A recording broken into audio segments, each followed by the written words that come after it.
The private security industry is concerned by the draft amendments to the private security industry regulations.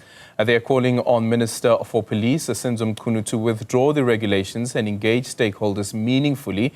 For more on this, we are now joined by Changuion, who is from the Association of Private Security Owners of South Africa. Thank you so much for making time for us this morning, Cindy. Was there any consultation that took place, first of all?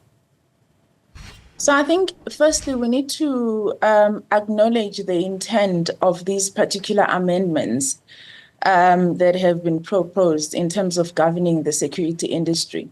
You must remember that there has been an outcry over some time that there has been rogue elements that have entered the industry, and therefore it has rendered the industry to be ungovernable in some way or form, simply because there is infiltration of these rogue elements in this industry, and therefore the attempt that is done by PSiRA in terms of ensuring that it curtails this infiltration and that is making the industry to be unprofessional must be commended in this regard. But however, we feel that there was a need for an extensive consultation in terms of this particular.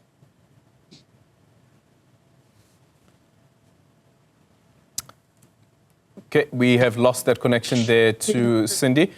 Sorry, Cindy, we lost you there for a second. You were speaking about more extensive consultation. What does that mean?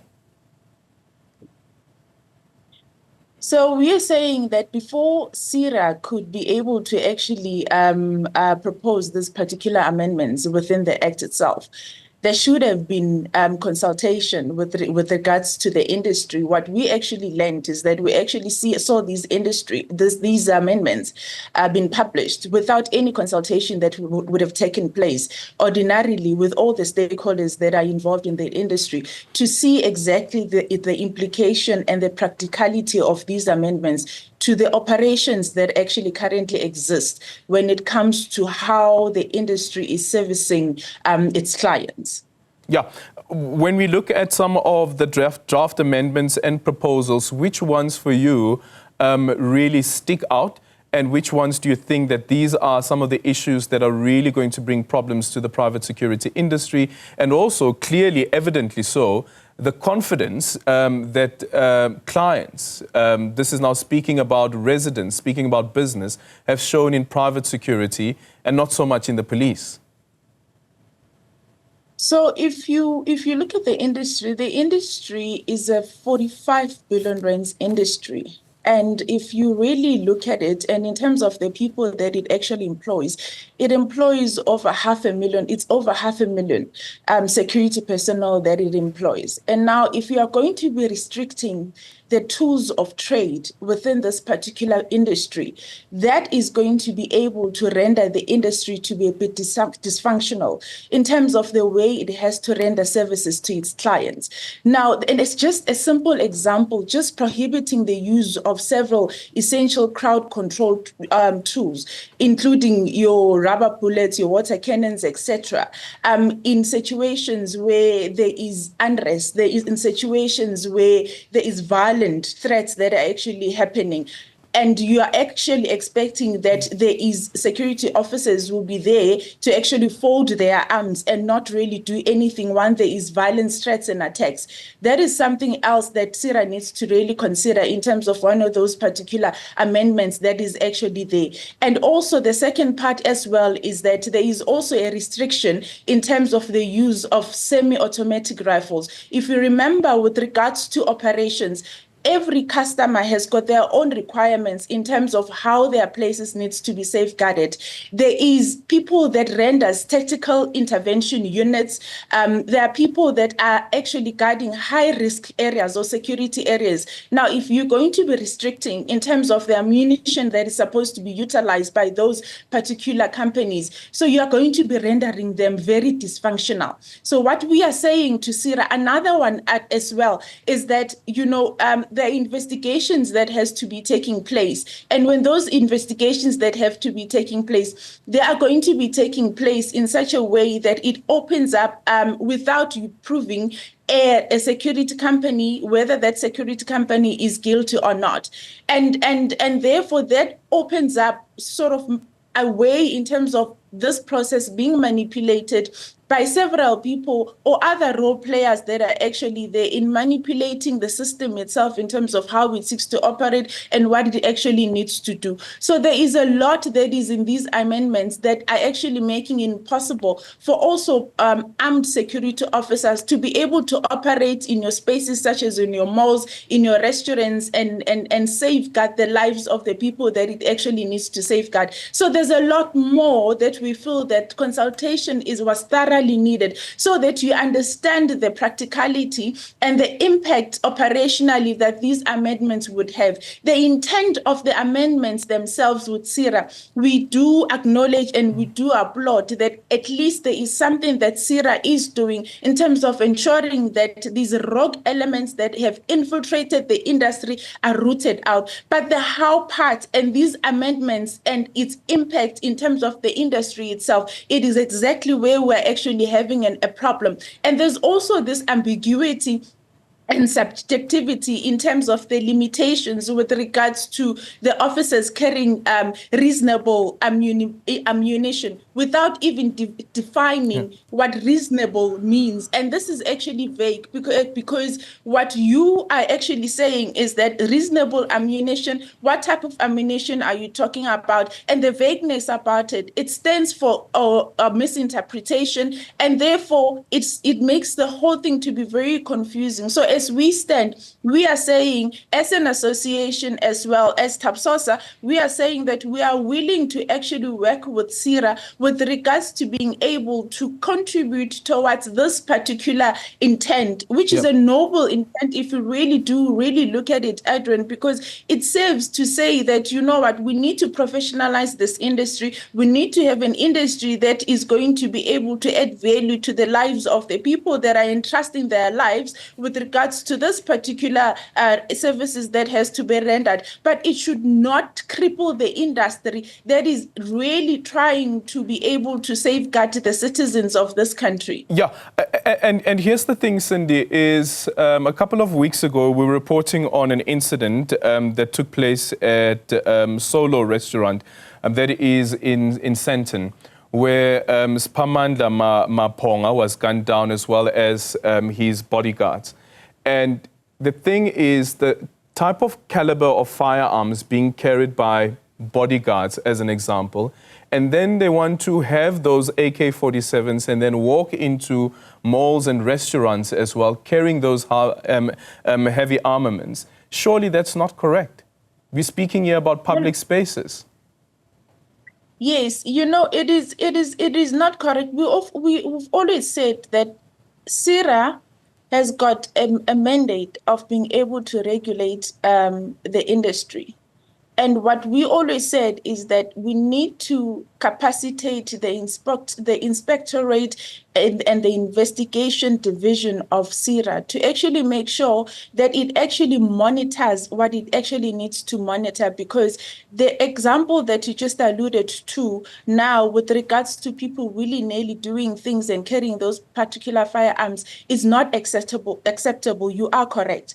But what we are saying is that instead of bombarding employers with all this bureaucracy and red tape in terms of how they need to be able to carry out what they need to do, what you need to do is to capacitate the inspectorate division and the investigative division of PSiRA to enable them to be able to root out these rogue elements. That is what needs to happen. You are not going to disregard the fact that the industry has been heavily infiltrated, and therefore even the very same bodyguards that you just alluding to, some of them, you find that some of them are not compliant with PSiRA regulations, and therefore there has to be policing that actually comes to the fore. But it should be done in a manner where PSiRA is capacitated. Currently, PSiRA is not capacitated enough to be able to deal with over 16,000 companies that are just registered in the private security industry. Can you imagine the rogue elements that are there and the non-compliant companies that do exist, that have found